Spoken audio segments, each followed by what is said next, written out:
Hello YouTube, it's your shooting buddy again here today, and I want to talk about something a little different today, a little political in nature, and it's something that should be important to every single shooter out there, every single Second Amendment supporter, every single person who respects and loves the Constitution of the United States, because it's a very important thing.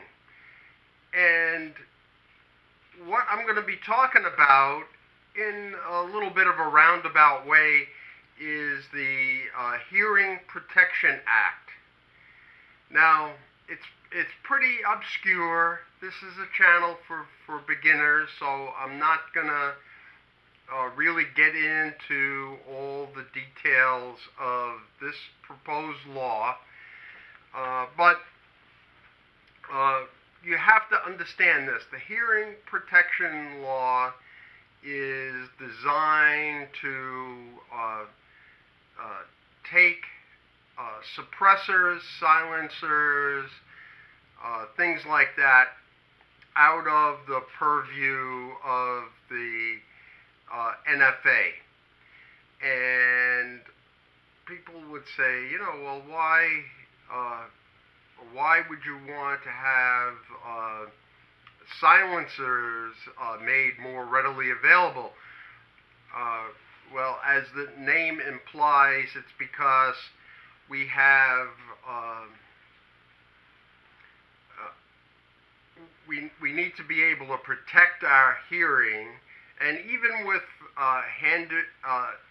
readily available hearing protection that we use all the time at the range,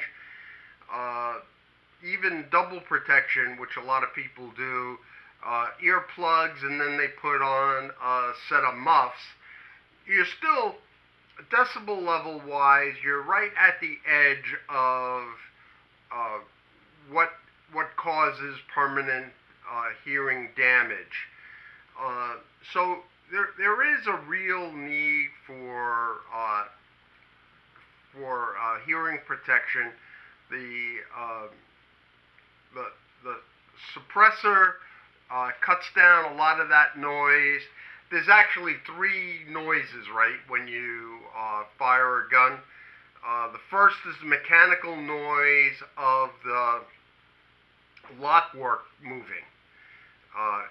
Suppressor doesn't do anything about that. Then there's the noise of the actual firing of the cartridge and whatever ambient noise that thing makes, and the suppressor doesn't do anything about that. The bullet leaving the muzzle causes that big boom that you hear, and the suppressor does in fact help with that, especially when using subsonic ammunition. So for many years we've had an assault by the left mainly on our Second Amendment rights. They're trying to take away your right to keep and bear arms. They try to make it about duck hunting or deer hunting, and that's total nonsense. Anybody that knows the Constitution knows that it is primarily been put in place to be the last stopgap between the average citizen and a tyrannical government, which it can't be argued that we've come close to that lately, but it cannot be doubted that we've already been past that point of no return. It's very tricky situation, and I'd say the effort to banish our First Amendment rights, Second Amendment rights, has been well underway since the Kennedy assassination. The left will never leave anything go. Everything has to be political, and so they fought tooth and nail until they got enacted the 1968 Gun Control Act, which was really an amendment of the 1934 Gun Control Act. Now, when the Gun Control Act of 1934 was first put in place, you got to remember that there had been no general gun laws until then. So people had machine guns, and the people that had them were not your average, everyday, run-of-the-mill citizens. They were Machine Gun Kelly, Bonnie and Clyde, John Dillinger, Babyface Nelson, Al Capone, people getting shot in the streets. It was in the papers every day, and of course the papers were ginning that up for all it was worth. You know, they would never leave anything unsaid that they felt like they had to attack. So Congress got together and they went ahead and passed the 1934 Gun Control Act. And what that really did was it addressed things like suppressors and silencers, short-barreled rifles, and sawed-off shotguns, explosive devices, and things like that. So it put the silencer in terms of being a firearm in and of itself. So in order to buy a silencer, you had to go through the same nonsense you have to do to buy a gun. And so they went one step further. They imposed a $200 transfer tax. So if I wanted to buy a silencer from the store, I have to go ahead and fill out my paperwork like I'm buying a gun. Then I have to apply for a tax stamp that involves a bunch of other paperwork. You have to get a law enforcement official signing off, I think, if you're not a corporation or a trust, if you do it as an individual. And you have to wait 6 or 8 months. Now, the effect of that in 1934 was, heck, almost nobody could afford $200 for a silencer. And that's not even for the silencer. That's just for the tax stamp. So if I go to the store today, a silencer is going to be in the $1,000 range. I said silencer, but it really is a suppressor, okay? Terminology is important because they use it against us all the time. So the two, you spend about $1,000 on the suppressor, apply for the tax stamp. That takes around 6 or 8 months to process. You get your tax stamp, then you can go to the store and pick up your suppressor, which you paid for 6 or 8 months ago. So they put these rules in effect to basically eliminate private ownership of suppressors, short-barreled rifles, sawed-off shotguns, and things like that. And people might say, well, that sounds sensible, right? You don't need everybody running around with a suppressor. That's for assassins and snipers and people with all not good intentions. Well, just like everything else that the government sells you and tells you and and tries to shove down your throat with the complacence of the media and false information and lies and psyops and all kinds of crazy things that they use against us. That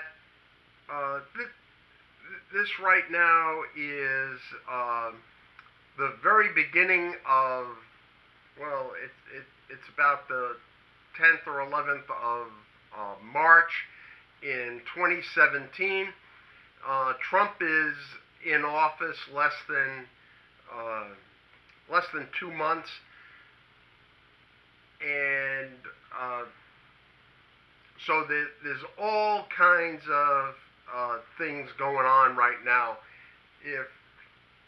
If you're listening to this video in the year 2727 or something, you're going to know from history that there was an attempted coup, there's an ongoing coup, the media lies, the government is against everybody, especially against President Trump. They're trying to upset the entire apple cart, and they're very successful doing it, except for one thing. President Trump is a lot smarter than they are, and so far he's been able to hold them off. But he's really one person with very few trusted advisors. Everybody else in the Congress and the government is against him. So where was I going with that? It's just a big lie that ordinary citizens cannot be entrusted with these kinds of devices. The reasons they put them in no longer exist. There are no statistics that show that suppressors are in any way used in crime. It's statistically not even on the radar. It's not there at all. So, you know, they'll tell you people will be running around knocking people off left and right with these silencers. They call them that so that you can be sure not to be in favor of them. And, you know, they want to have all kinds of limitations on your constitutional rights.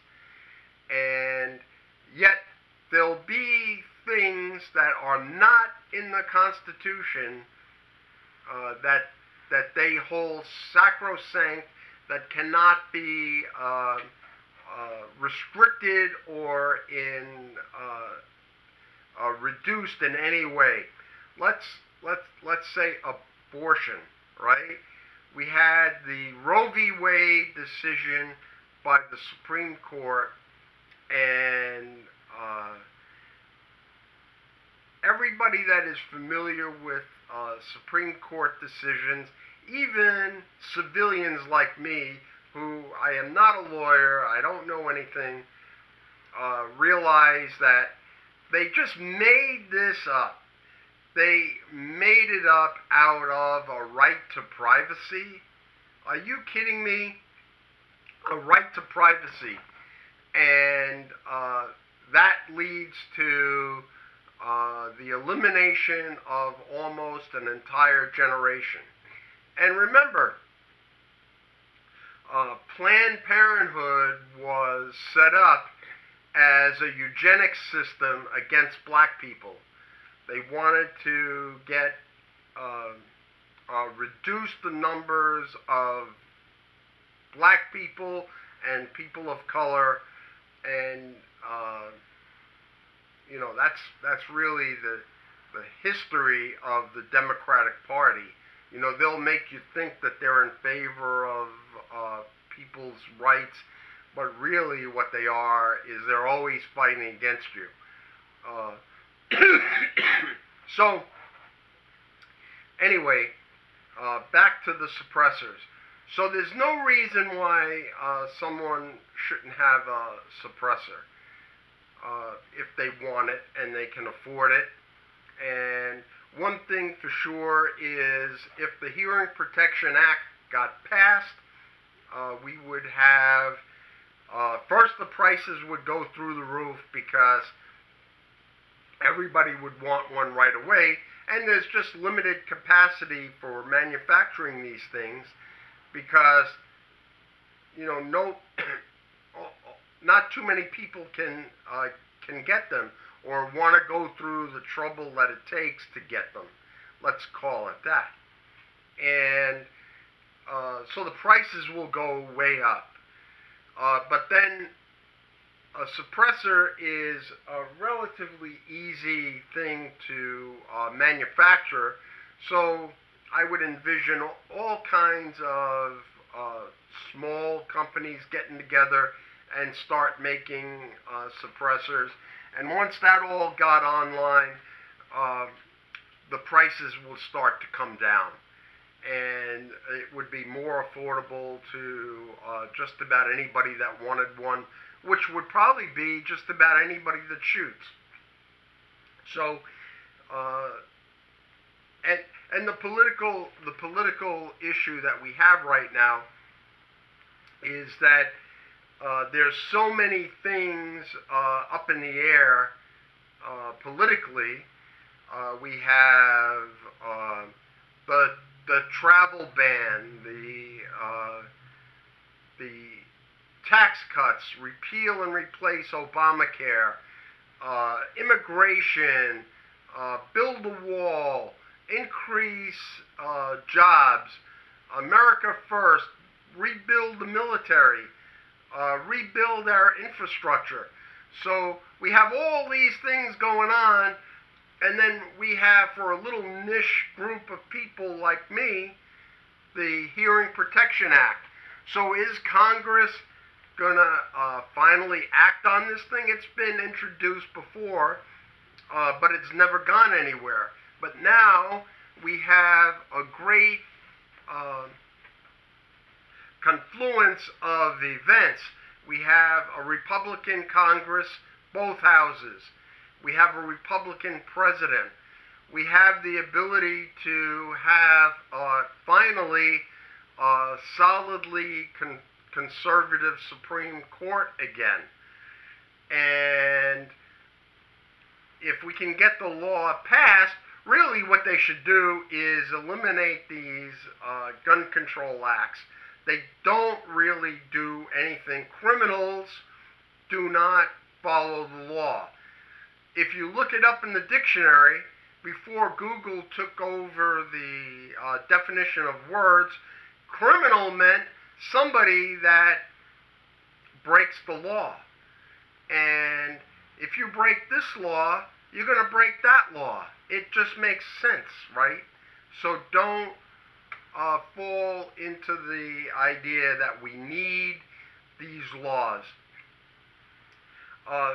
Maybe we need the background check. We really don't want people that are inclined to criminality to be able to just buy a gun over the counter.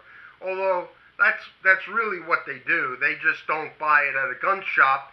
They go to Pedro's trunk and they pick one out from back there. So, it's not, gun control laws are totally stupid, right? And they don't help anybody. So, just another example. I'm going to show you my 300 blackout again. That's over here. Okay. Once again, for safety's sake, we're going to check the chamber. And it is clear. Okay. Never slam the bolt. Follow it forward with your hand. But this is my 300 blackout Okay, it's got a 10.5-inch barrel, and it's got this KAK Industries blade on the back. Okay, so you'd say, wow, that's a nice short-barreled rifle, right? Well, no, it's not. Because if it were a short-barrel rifle, I would need a stamp. And I don't have a stamp. So you say, well, what do you have, Steve? What do you have there? Well, what I have here is a AR-15 style pistol. Pistol, you say? It looks like a rifle. It looks like a short barrel rifle. Well, it's not, because this blade here is designed to stabilize against your cheek, like so, and not to be shouldered like that. If you shoulder this weapon, you transform it from an AR pistol into a short barrel rifle. Short barrel rifle is one of the restricted items in the 1934 Gun Control Act, and it is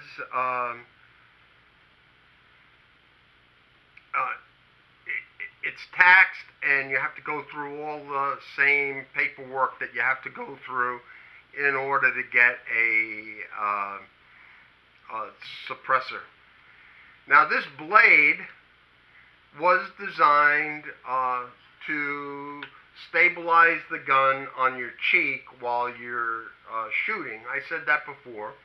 But what I'm trying to say is the law says the gun can't be designed or redesigned to be shot like a rifle, which is against the shoulder. So there was a ruling by the ATF not too long ago that said if you take this blade and shoulder it, you have redesigned it, if you can believe that, so that now it's a short barrel rifle. Government is out of control. The government has too many freaking rules. They have to be put under control. This is a government that's supposed to serve the people. We are not a race of slaves. And these laws need to be addressed, okay? I think the best thing we can do is call and write your senators and congresspeople and make sure they know that you're in favor of, hey, we should start out with, we were in favor of total repeal of the 1934 Gun Control Act and the 1968 revision, okay? And if we can't get that, at least move forward with the Hearing Protection Act, and that will be a step in the right direction. You can't survive generations and generations of people eroding your rights and never go the opposite direction. We're always as gun owners on defense and never on offense. Now we have a chance to be on offense. Call your congressmen, call your senators, write them letters, send them emails, let them know you're here. You know what, there's only 3-some million members of the NRA, and there's hundreds of millions of guns in the United States. Are you kidding me? Get on board. You're going to say the NRA is most mostly bullshit. Well, you know what? Maybe it is, but it's one of the only things that stops and stands in the way of this relentless pressure by the left. Idiots like Feinstein and the idiots in California that write all kinds of stupid laws based on the way the gun looks. Are you kidding me? We have to stop this stuff now. So get involved, join the NRA, write your representatives, write the President of the United States. The NRA is one of the main organizations responsible for getting Donald J. Trump elected President of the United States. And believe me, it was not easy. There was all kinds of collusion against him. He fought and fought everybody. And he can make America great again. It's just that now is the time to take the fight in the other direction. We want to go after these bastards and turn back some of their stupid laws. If the law is stupid, if it doesn't make any sense, and it doesn't provide any use, this $200 tax stamp, they spend more than $200 trying to process it, and it solves zero, let's call it zero crimes. It does not stop any crimes. It doesn't provide one inkling of benefit to we the people of the United States. So get on the stick and do something. The world is in revolution right now. The government is trying to be toppled. Everything is going on. Let's fight for our rights too, huh? We have all these pussy marchers out there that are marching for who knows goddamn what. Sharia law and all this, this Susauer person and whoever the hell she is, with links to Hamas, and you have regular people in the citizenry thinking, oh, you know, this is a good march because we're against Trump. We just don't like him because 20 years ago he said grab a pussy. Are you kidding me? He's the only one protecting us from total elimination by this goddamn government. So let's get on the stick and go.